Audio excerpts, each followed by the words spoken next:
અધિકારીઓ કઈ રીતે એમઆરપી કાઢી? ચીજ વસ્તુઓમાં તો એમઆરપી છે, પણ હવે અધિકારીઓ પણ એમઆરપી લઈ રહ્યા છે. શું છે?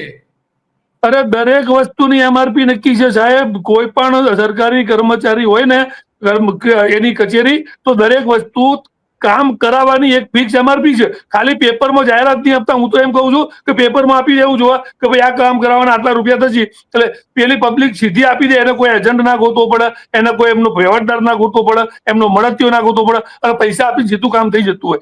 આજે દરેક કોઈ પણ જગ્યાએ જાઓ સાહેબ, કોઈ એમ કહેતો હોય ને કે અરે તમે એની વાત કરો સાહેબ, દિવસમાં 2-5 ફોન તો એવા આવે છે કે એ પોલીસ એમ કહે છે કે પોલીસ અમારી એફઆઈઆર નહીં લેતી. તો પોલીસને શેના માટે બેસાડી તમે? એક અઠવાડિયા પહેલાનો એક કિસ્સો કહું કે એક મારા ઉપર જે ભાઈનો ફોન આવ્યો હતો, એના ઘરમાં 5-6 જણા ઘૂસી ગયા, એને માર્યો, એના ઘરમાં થોડી તોડફોડ કરી. પેલા ભાઈએ, મારા મિત્રએ ફોન નંબરમાં ફોન કરીને પોલીસ બોલાવી. પોલીસ બંનેને લઈને પોલીસ સ્ટેશન જવા નીકળી. એટલે ફરિયાદી તો જોવા, ફરિયાદ લખાવવા માટે. તો રસ્તામાં પેલા ભાઈએ કોઈને ફોન કરીને પોલીસ અંગાથી વાત કરાવી. પોલીસ સ્ટેશન પહોંચતા જે મારો મિત્ર ફરિયાદી હતો એ આરોપી બની ગયો. ઓહો, કેમ? કઈ રીતે? આ તો આ સિસ્ટમ છે.